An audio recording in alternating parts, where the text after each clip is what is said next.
Hello everyone, and welcome back to another episode of Learn English through Story Podcast, your ultimate show for leveling up in English. I'm Sonia, here with my amazing co-host DS. Together, we're here to make English learning easy, fun, and confidence boosting. So sit back, relax, and let's jump into today's episode filled with learning, laughter, and language growth. All right, so get ready because today we're doing a deep dive, and it's a good one. Oh, yeah. Yeah, it's one of those stories with like mystery Okay. and mistaken identity, Interesting. and even a little bit of danger thrown in. Oh, wow. We're going to be like piecing together a narrative from excerpts from the story. Okay. So it'll be like putting a puzzle together, you know? Yeah. Trust me, it's a puzzle you're going to want to solve. I love a good puzzle. Okay, well, so let's jump right in. Sounds good. We start with Nick Lortz. Okay. He's a travel writer working on a book about mountains. Okay. And he's in Whistler enjoying like a beautiful spring day Nice. at this cafe, and this mysterious woman approaches him. So right away, we know something's up. Right. Yeah. This encounter is where like all the suspense starts. Oh, well. The woman, she calls herself Jen, Okay. claims they met at a party in Toronto, All right. but Nick knows that's impossible. Oh, so right away we get this sense that, Things are a little off. right, yeah, things aren't what they seem. And it just gets weirder. Oh, There's this man with white hair okay. who just keeps watching them from across the cafe. Oh, that's creepy. I know, Jen is clearly nervous, constantly looking over her shoulder, Oh, and she's even carrying this letter okay. that mentions Vancouver. So the author's using these little details to build suspense. Yeah, like the man watching Jen's nervousness. Right, exactly. It just makes you feel like something bad is about to happen. It's like the calm before the storm. Exactly. And then after this whirlwind of strange conversation, Jen suddenly leaves. Oh, wow. So she just takes off. Yeah, but not before giving Nick a very unexpected kiss. Oh, what? Yeah, talk about a strange first encounter. That's an understatement. But things get even more interesting when that man with the white hair, we learn later, his name is Vickers, Okay. he leaves the cafe too, shortly after. Oh, so he was watching Nick. Yeah, like he's following him. It seems like it, doesn't it? This is such a good example of foreshadowing by the author. Right. We're left wondering what Vickers' connection to Jen is. Yeah, and why is he interested in Nick? Exactly. It keeps you hooked and wanting to know more. And then when Nick gets to Vancouver, things get really crazy. What happens? He's suddenly a target. a target? Yeah, like someone's trying to kill him. Oh my gosh. First, someone pushes him in front of a speeding car. Oh no. And then while he's walking in Stanley Park, he's shot at. What? This is like an action movie or something. No, right? Wow, so the danger is definitely escalating. For sure. With each incident, the stakes are raised. Right. It makes you fear for Nick's safety. Exactly. And you just have to know who's behind it all. And remember how Nick got a glimpse of that letter in Jen's bag? Yeah. Well, I mentioned Victoria, Okay. specifically the Empress Hotel. Oh, wow. So Nick decides to head over there to Vancouver Island. So he's going right into the lion's den. I know, it's kind of a combination of curiosity and fear. Yeah, he wants to figure out what's going on, but he could be putting himself in more danger. Yeah, he's definitely playing a dangerous game. It sounds like it. So he arrives at the Empress Hotel, Okay. and he discovers that Jen is actually Meg Hudson. Meg Hudson. Yeah, the daughter of a wealthy millionaire. Oh, wow. He even sees a picture of them together in a magazine. Whoa, so she's not who she said she was. Not at all. And now she's connected to a millionaire. Exactly. This adds a whole new layer to the story. It does. It makes you wonder if her father's wealth has something to do with the threats against Nick.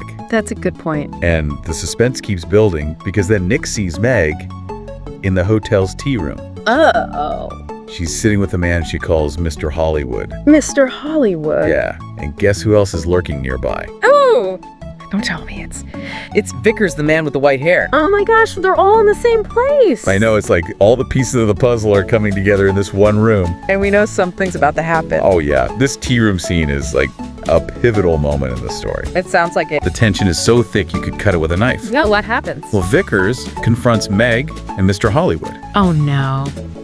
and he says he's gonna kill the man. He's gonna kill him right there in the tea room. It's crazy. Shots are fired, What? chaos erupts, and in the end, Vickers is apprehended by the hotel staff.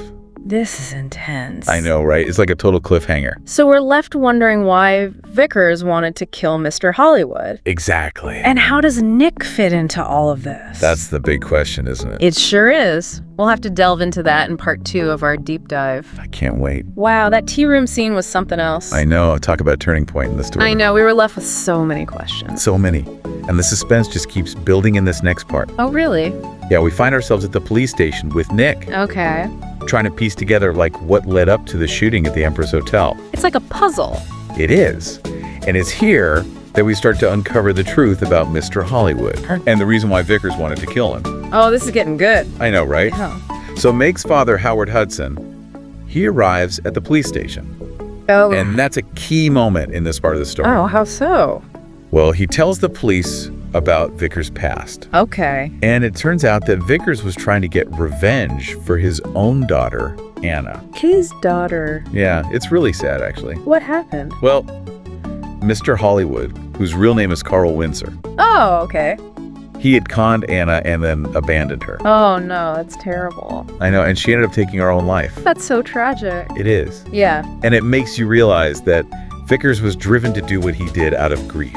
Yeah, and a desire for justice. Exactly. He wanted someone to pay for what happened to his daughter. You can understand why he would feel that way, even though his actions were wrong. Right. It's like he was consumed by grief, and it led him down a dark path.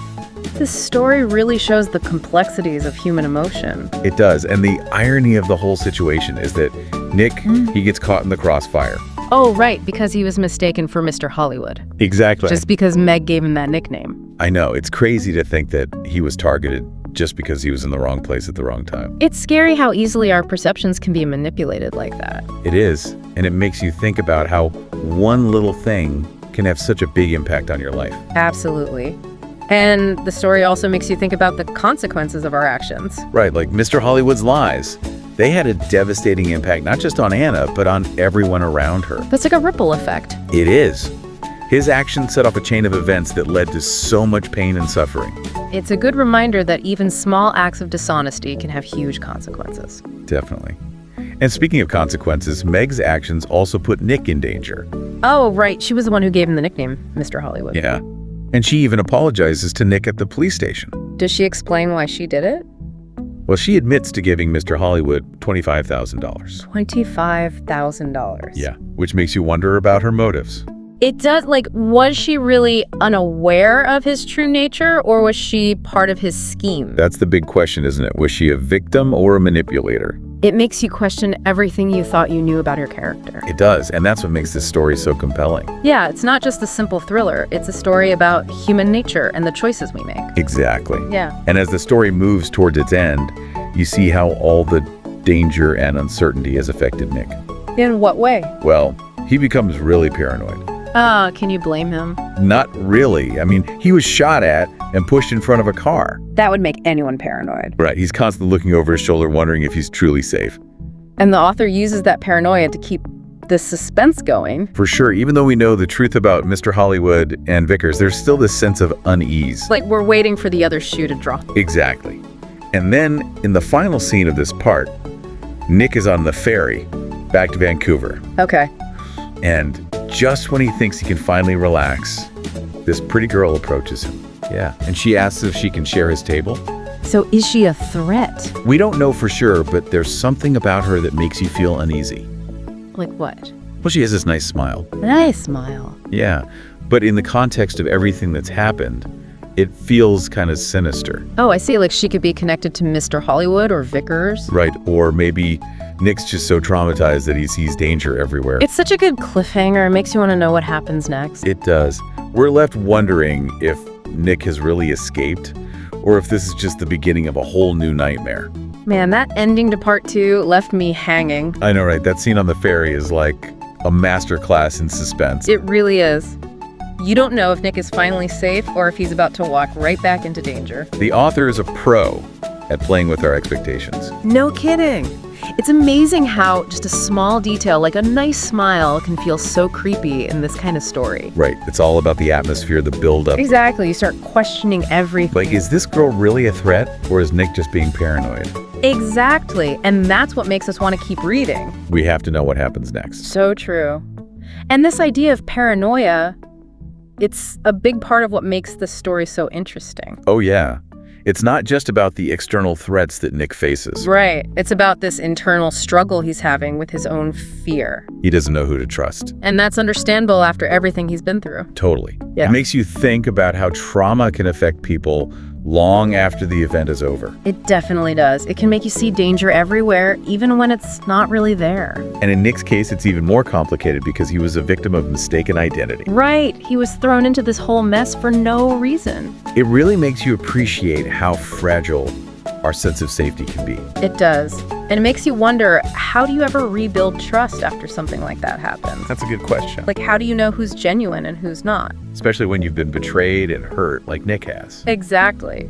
It's something we can all relate to on some level, even if we haven't faced the same kind of danger. Right. We all have moments where we feel afraid or uncertain. Absolutely. And I think that's one of the key takeaways from this deep dive. What do you mean? Well, it's about recognizing those feelings of fear, but also trying to stay rational.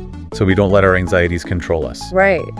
And in the end, even though we don't get all the answers about Nick's fate, Like what happens with the girl on the ferry. yeah, it's those unanswered questions that stick with you. It makes you think about the choices we make and the consequences of our actions. And how we deal with danger and uncertainty in our own lives. Exactly.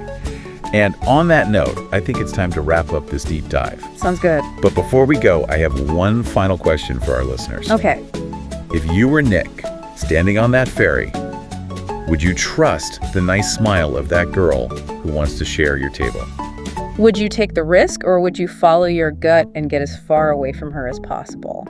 It's a tough choice, one that really makes you think about human nature and whether we can ever truly know someone's intent. And that's a wrap for today's episode. Thanks for joining us on Language Connect.